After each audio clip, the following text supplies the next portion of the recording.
K-Trend Monitoring Office. How can I help you? Back joining us in the studio for the latest in K-Trend Monitoring Office is David. David, hello to you. Hello, everybody. David, how's your week? It was Weekend? great. Yeah. I was actually in Singapore. Were you really? Yeah, I was there for a business trip. I was in front of the Marina Bay Sands and enjoying my weekend. Is that why you ignored my call? Did you call me? Oh, snap, yo. Did you even save my number? I do not recall getting a call. Maybe it was like... Yo, he blocked me. Guys, David blocked me. No. I think David blocked me. I was probably like it it was was probably a roaming or roaming something. something. Yeah. But yeah, I just came back today. Oh, you came back today? Yes. Jeez. No jet lag. I though. mean, yeah. It's like 1 hour. Close enough that you don't really need a jet lag here. Yeah. But okay, good stuff here. Welcome back. Don't get sick because Singapore, warmer, back in the cold once again. Right. What are we going to talk about today? So, yeah, talking about not getting sick, we have to be healthy. And in order to be healthy, we got to eat a lot. So today's topic is about mukbangs, everybody's favorite topic. In fact, I actually just swallowed up a whole hot bar. What do you call that in English? A sausage bar? I mean, it's a sausage bar. Yeah. Like it's a sausage on a stick. It's delicious stuff. A sausage skewer, whatever it is. Yeah. We have those things in the convenience store. I just ate that all up, but if I did it on screen right now, that would be technically a mukbang. And it would be a very good mukbang because the snap it has. The snap, yeah, right? the sound of Just it. makes it so delicious, Yeah. which is why from Hwanghae, 하정우? Hajongwoo's, Yeah, that's Kim. Kim, but also he eats the hapba. Oh, right. He eats it so deliciously. So we're going to talk about mukbang, but I think it's so interesting how something so simple Yeah. as a person eating in front of the screen became so big, and it started in Korea. Right. To the point where mukbang is now even in the Oxford Dictionary. It is. That is crazy. The fact that you guys, viewers, listeners, all know what mukbang is. Like, it's a Korean acronym if you think about it, right? So, mukbang, for the people who might not know, is 먹다 plus 방송. That's the verb eat plus broadcast, right? So, it's an eating broadcast. Its origin is unknown, but a lot of people point towards that it was an accidental thing that happened on the internet. Yeah. So nobody really thought of eating in front of the camera without doing it or talking or anything, like just for the sake of eating. But there were these streamers called BJs in Korean. They're broadcast jockeys on Africa TV. And these streamers started doing lives for hours and hours talking to their fans, and naturally they got hungry. And they'll just eat. They would start eating. Yep. And people liked that for some reason. And then there you go. Yeah, so they're basically, we call them BJs, but I think in the Western culture, we just call them streamers, right? Yeah, streamers. And so they're in their rooms or they're like out and about sometimes. I mean, things have changed, evolved times, but then before, like it'd be in like the presence of their rooms. Yeah. And they just talk about random stuff. Yeah. They could dance, they could sing, and then they get hungry and they start eating. Right. And here comes mukbang. Right. And the taste of mukbangs is that it's interactive. Yes. So it feels like you're in front of the person and you can hear the sound, you can hear the juice and the snap. And also you can ask questions like, what does it taste like? Can you describe it? Can you take a bigger bite for me? So yeah, the act of eating transformed from a private necessity into like a communal experience. And people would send these star balloons, the equivalent of super chats. Yeah. It's like a digital currency just to see these creators finish up the whole bowl or dish. Yeah. And they get like this, some kind of secondhand self-satisfaction. Yeah, I want to ask all of our listeners out there if you guys watch mukbang and which particular mukbang content creators you guys like. But I remember years ago, many years ago, a buddy of mine goes, man, every time you eat, man, you just eat that stuff deliciously, right? And he was like, you should just do like some eating stuff in front of the camera. I was like, man, who's going to pay you to eat in front of the camera? That's dumb. Yeah. Turns out this is like millions of economy. It's a whole economy now. That person was a visionary. I was like, that's dumb. No one's gonna pay me to see me eat. Yeah, but people pay to see dumb stuff. It does. Yeah. It is true. So interactive is really good, but also I think another thing that we've been seeing a lot that really changed what led to the boom in mukbang? Yes. Is do you like to eat by yourself? Oh, I eat by myself all day long. Yeah. I mean, I have no other choice. I'm married with 2 kids, but I prefer eating by myself. Oh, do you? Okay. It's more convenient. It's just I don't have to stress about anything else. Right. And you can choose your own menus, I assume. Yes. Maybe it's that sort of idea, the whole loneliness economy that really helped boost the mukbang business even more. Yeah, I think it's a mix of everything. First of all, we have the technology. The both sides can interact through the YouTube streams or whatever. But also, as you mentioned, people became more individual and individualistic, and they started doing honbap. Honbap culture is super big in Korea right now. If you go to restaurants, you can see like one person, what do you call them? Like blocks of places where you can just sit down and eat and you don't get shamed. I mean, there's like one person shabu shabu now. Yeah, it's crazy because like back in the day when I was in university, you used to get shamed for eating alone. So people would go to the bathroom stalls and eat by themselves. Not me. It's not coming out from experience. SJ's giving me the eye. She's like, where's this coming from? But no, but the culture has totally changed, and now people are more comfortable with eating alone, and they take the lunch boxes or whatever home or outside, and since you have YouTube, you can just tune into a mukbang and eat together. You know what I think the other thing is here in Korea, we've been seeing an increased number of single households. Yeah. Right? And maybe people like me, I like to eat by myself, but others might not like to do that. Yeah. And so what they would do is at the press comfort of their home, let's say they ordered, I don't know, tteokbokki. Right. And tteokbokki is like a very popular mukbang sort of topic video. Yeah. And so like instead of making it seem like you're eating by yourself, you play one of these like mukbang YouTubers eating tteokbokki, and it feels like you're eating together. Is another thing that a lot of people have been doing. Yeah, one of my favorite YouTubers I actually watch, he's a streamer. He has this thing going on. He's not a mukbang YouTuber, but he drinks together with his viewers. So he's like, PD? No, not him. There's another dude, but like, no. I know a lot of drinking YouTubers. But basically, he just pours in soju, and then he always says like "salute" or like "John," and then he waits like 3 seconds for silence, and people, I don't know if they actually virtually like, salute together, but like he drinks together, and I thought that was very cute. I never participated in it, but no, so like there's another YouTuber named Champidi. And he buys all these like really good anjus. So he's like mukbang / drinking. Right. And so his thing is like everyone has their own sort of like chant, right? Oh, so he goes cham cham cham. Oh. And so like he goes, everyone's drink as they're watching this, they're also drinking too. Yeah, it's like social drinking. Right. And so he would just go like cham cham cham, and then everyone, I heard that his followers would also go cham cham cham and then drink together indirectly. So that's kind of interesting. But there's a case study. Yeah, I mean, it's now in the Oxford English Dictionary. The fact that is, like, when I was researching this, it's crazy that this started trending in 2014. It's been 12 years. Yep. And now it's become a staple category that everyone knows around the world. And, like, just global networks or news media just states, like, eating shows as mukbangs. Yeah. They pronounce it perfectly as well, too. Like, oh, we're looking at this mukbang creator. Yeah, I saw a Western content creator going like, guys, it's not mukbang. Yeah, it's not mukbang. It's mukbang. Mukbang. Yeah. So yeah, basically people know it as an eating show. Now, millions of creators out there, be it Korean or international, they do either pizza mukbang, sushi mukbangs, whatever it is. And it brings joy to a lot of people out there. We got a couple of our listeners writing in. Saying that, again, I think this is a very popular mukbang content creator. Gordon over in Minneapolis says, I watch Zhiyang. Oh, yes, Zhiyang. She eats a lot. Yeah, it's crazy. But she also eats it so deliciously. Yeah.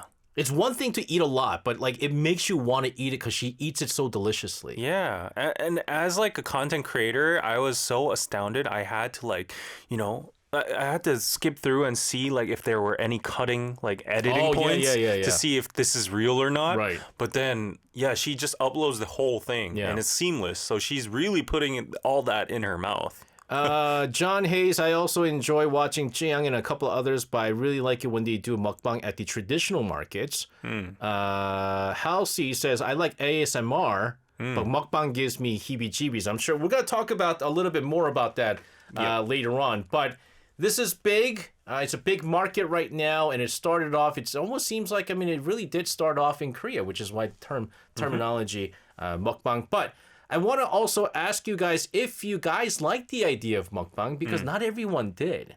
I didn't either. China tried to ban mukbang. What? Did you know this? No. Because they found out that mukbang leads to so much food waste.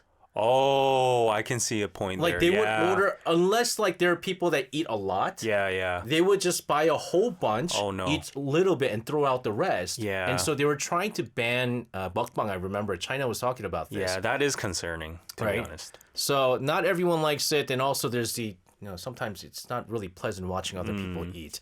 We'll continue to talk about mukbang as a topic for K-Trend Monitoring Office. But first, this is Zion T with Eat. 꺼내 먹어요. Back in the studio for K-Trend Monitoring Office, we're talking about mukbang. Nick Archer says, I usually don't watch people eating except on Korean TV shows, but it's often not my favorite part of the show. Again, it's not a lot of people like it. Yeah, I still think it's a niche of its own, but it just grew so big that it became a category and there are fans. And I've never actually done a whole sit down through an entire mukbang. Like I've just skimmed through to see like whether they finish it or not. I start off, I look at the food, it looks good, and then skip to the end part and see like, oh my gosh, she really finished it. There was one guy. He's a famous mukbang guy. Something Mino. Mino? Something Mino. I forget his. Doesn't ring a bell to me. He's like a really chubby ajoshi. Yeah. But like he also eats it just so deliciously. Yeah. And so like I remember watching it from time to time. But again, it's like some are good and some are just like a little bit like too much watching people eat. Have you ever done a mukbang before? No, in all I your years haven't. Of doing, no? No, I actually got a lot of people around me saying you should do a mukbang too, because I heard the same thing. You eat pretty. How do you explain it? Like I don't know what it is, but my grandmother used to always say 복 있게 먹는다. Yeah, 맛있게 먹는다. Yeah. Like you eat deliciously. You eat like you're lucky, or like fortune. You bring fortune. The way you eat brings fortune. Or something what does like that even mean? Like in Western terms, that's so hard to understand. I've done one mukbang episode. Okay. Buddy of mine, long time ago, about what was it? I shared the link with our listeners out there. I did like a 매운, like 불. 돼지갈비.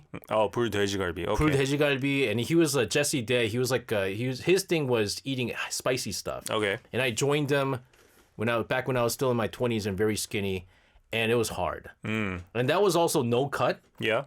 And just the idea that I'm doing mukbang, I think I overdid it. Yeah. So I was like putting like capsaicin in my mouth. And I'm like, no. Why? And I just suffered afterwards. No. So it's not great. No. But why are we so obsessed with the idea of mukbang? So let's dissect the strengths, or I don't know, the selling points of mukbang and the human psychology behind it. First of all, I think mukbang improved as a genre itself with technological development. Very true. Called the ASMR revolution. So before, it was just people talking and eating on camera, and it didn't sound that good. It was just like chop, chop. And some people think that's disgusting, My dad hates that stuff. Yeah. Like the older generation, they always believed in eating quietly. Yes. 짭짭대지 말라고. Yes, at least for Don't make Korean that sound. culture. Yes, I got scolded a lot too. But since we had these like condenser mics, like the ASMR mics, and they became more affordable, a lot of creators like Hong Sound or Jane ASMR started using them from mukbangs particularly. And then the sounds are now, they don't really sound disgusting. They actually kind of like rile you up, Yeah. It's like...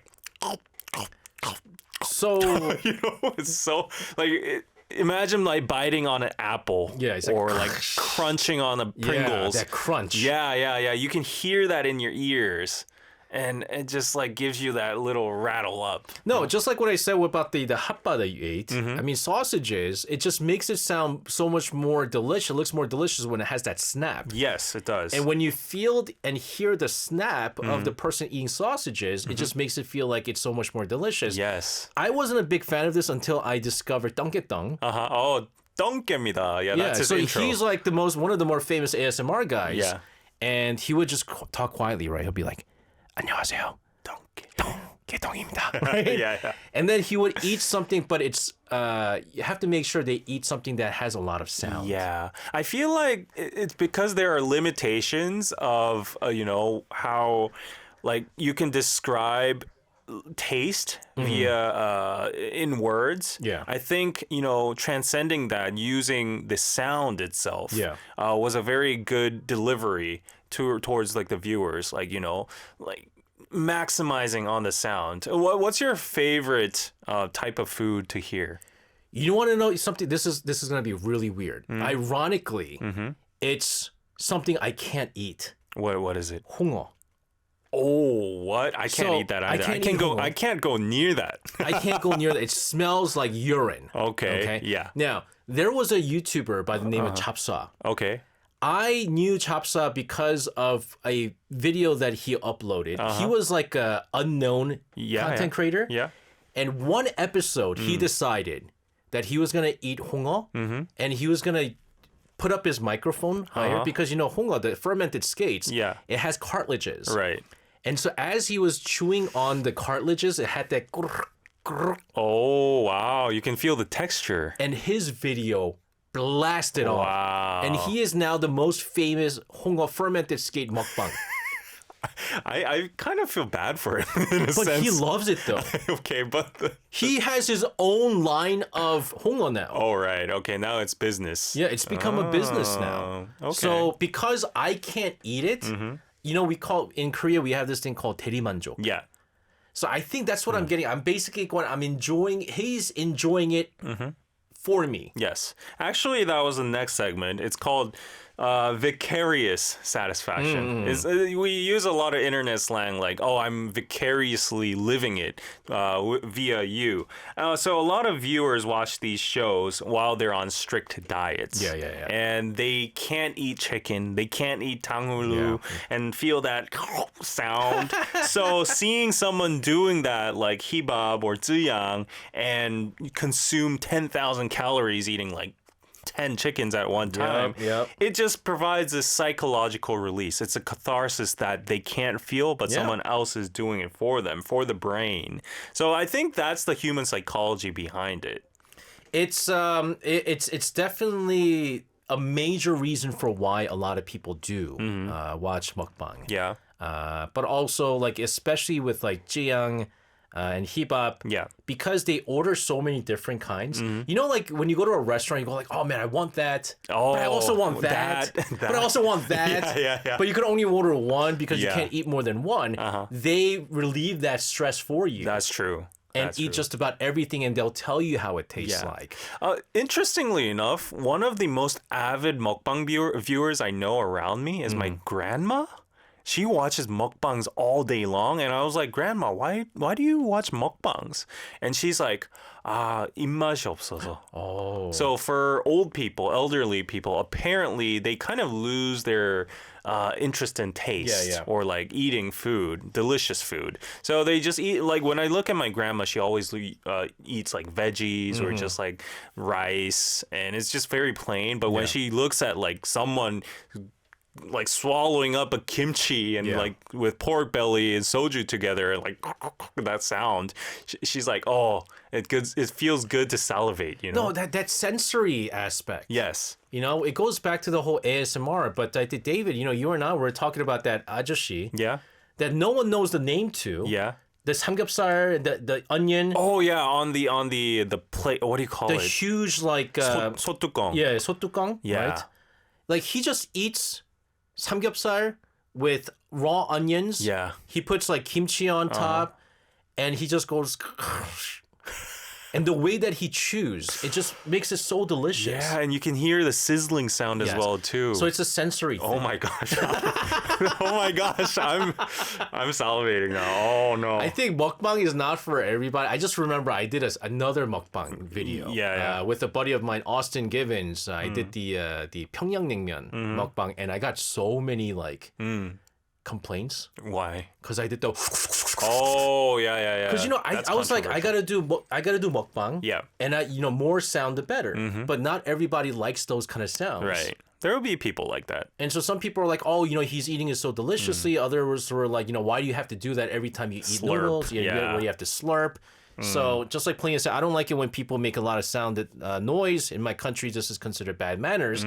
Here in Korea as well. But I thought you always get a pass if you're doing mukbang, right? We're going to continue to talk about mukbang. If you guys have anything to say or if you have any questions, let us know. I have a question, David. Okay. You choose the songs. Yeah. Now, obviously, Zion T's 이 꺼내 먹어요 made sense. Yeah. But 여자친구 너 그리고 나 Navillera? Why? If you hear this song, it's very ear-pleasing. It has a very delicate quality, and it has very light, airy, dreamy sounds. So I feel like that kind of relates to the ASMR vibes. Okay. I'll be the judge of that. This is 여자친구 with 너 그리고 나. It is Navillera. Back in the studio with David for K-Trend Monitoring Office. We're talking about mukbang. I feel like, again, if you watch, there's mukbang going on in every country. Don't ask me why, but this past several months now, I've actually now finally quit, but I was so addicted to a certain kind of video, a mukbang video. It's like these Chinese YouTubers, Okay. two separate guys, and all they eat is boiled sheep head. What is that? It's I have no idea what you're talking about. Literally boiled sheep head, and they put garlic, chili, oil. Sheep head? Yes. The head of a sheep. What? Yeah. And you can show that on YouTube? Yeah, It's like it's food? it's food. Okay, it's food. I guess, right. It's like they eat basically the skin and the cheek meat and the tongue and stuff like that. And the brain. Oh my gosh. Now, initially I watched it thinking, ugh. My right? appetite just disappeared. No, but when you watch them eat it, they eat it so deliciously and you want to eat it. I've been looking up a place, trying to figure out if anybody sells boiled sheep head with hot chili oils. Oh no. Because I want to eat it. Really? Yes. Because of watching that video? Yeah, I said the same thing when I first heard it. I was like, sheep head, ew. Oh my gosh, I could never. But that's the thing about these mukbang is they make you think that it's delicious. Whoa. And make you want to eat it too. Wow, that is another level of difficulty. And then you think about Western, how mukbang influenced Western YouTubers. Yeah. I feel like guys like Joey Chestnut. You know Joey Chestnut, he's always eating the hot dog contest. Yeah. Matt Stoney, he's another big eater guy. These guys would not have had a career if not for mukbang. Yeah. Because all they do is compete in eating competitions and that's it. But now they're making extra money. Uh-huh. And then there was, Nikado Avocado? Nikocado avocado. One of the most Controversial, yeah.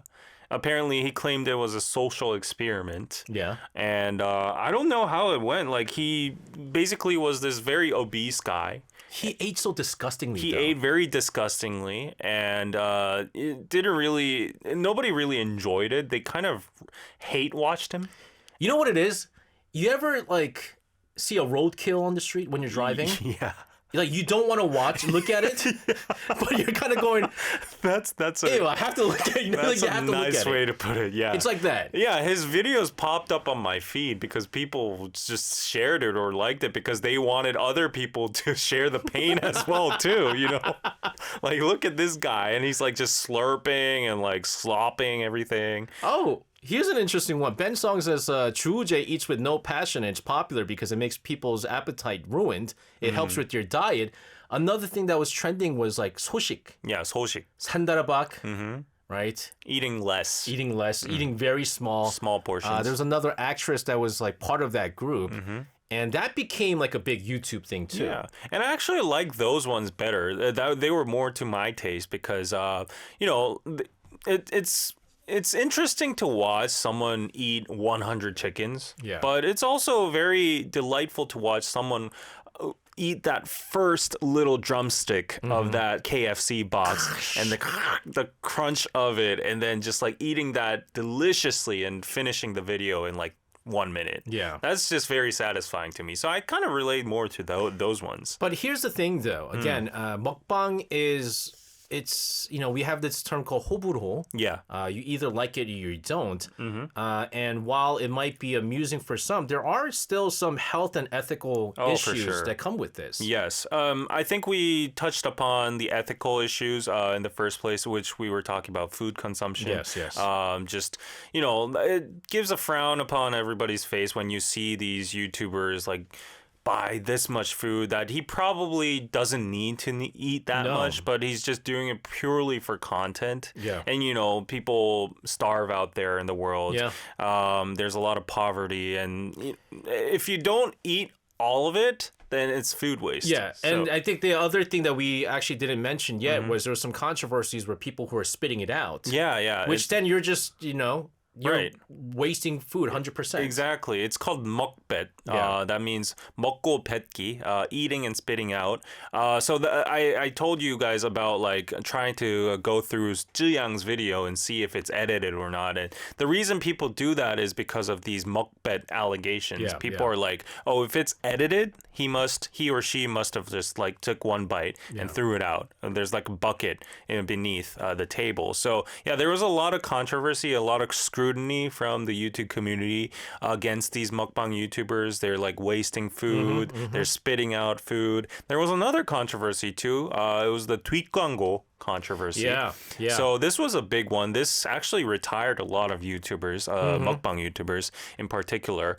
Was it Benz? Wasn't he? Benson was like the first, that kicked off things. Yeah. Benz was like one of the OG mukbang YouTubers back then. And I think he did get a controversy related to 뒷광고. 뒷광고 means taking ads from the behind. Yeah. Like without actually announcing that you are sponsored or promoting this brand. So a lot of people started getting, sponsored ads from these chicken brands or these food brands, and they started saying, oh, this is delicious. This is the best chicken I've ever had in my life. And they eat it so deliciously, and, it's sponsored. So people felt betrayed. There was, let me tell you this, there was a TV show. I don't watch a lot of TV shows, but there was a TV show I really, really enjoyed. Yeah. Without saying the title, it is these 4 overweight comedians who go different places and eat. And I was enjoying watching it. They went to a chicken place. Yeah. And they said it was the best fried chicken they've ever had. And they were just killing it, right? Yeah. That place happened to be about a few blocks from where I used to live. I order it. It was the worst fried... You can't go wrong with fried chicken usually. Yeah. It was one of the worst fried chicken I've... I was so betrayed. I said, I'm never watching that show ever again. That occurs often as well to me for these backdoor ads. I watch these mukbang YouTube when I want to order some sort of chicken, like when I want to try out these new menus that come out from Gyeocheon or BBQ chicken or whatever. Yeah. And I watch them, and it's like a jalapeno Jamaican drumstick or whatever, those kind of things, right? Yeah. I wonder what the taste is, and I see their reviews, and everyone says like they're delicious. And I order them, and it sucks. Yeah. So, that's why I never like to order like the ad ones. Yeah. But there are some times when it is good. But, like which one do you trust? Yeah. Is what it is. Yeah, so the credible ones that actually say #ad and always say that this is sponsored, those are the ones you can trust. Yeah. And they actually say, oh, this is not my taste. This is a little salty. This could be a little cheesy for some people. So the people who are honest, I think, is more successful in the long term. Yeah, so like what they would do is they show the receipt, or if it's like an online order, they show like the stuff. But I also like what I think like Jiang is also very popular because she does like the donation stuff. Yes, and if you look at her videos, she goes to like small mom and pop shops. Yeah. Right, restaurants. Yeah. To really help revitalize that, the smaller places and help those mom and pop shops. Right. I think that's a very high IQ move because, like, we were talking about the ethical issues about mukbangs, like how about food waste and all that. But she turned it around and she made it into positive energy by going to these mom and pop shops, especially during COVID. I think everyone, all these small business owners were struggling during the COVID pandemic, and because nobody was going to actual restaurants. But she went, she was all by herself.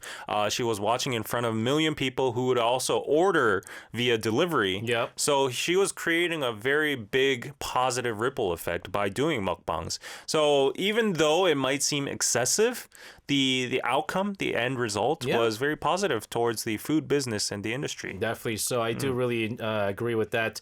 Anyways, that is our talk on mukbang. And I think even with our listeners, we had some mixed opinions on how they feel about these mukbang shows. Nevertheless, David, as always, thank you very much for this. Have a fantastic rest of your week. We'll see you again next Monday. Okay, see you.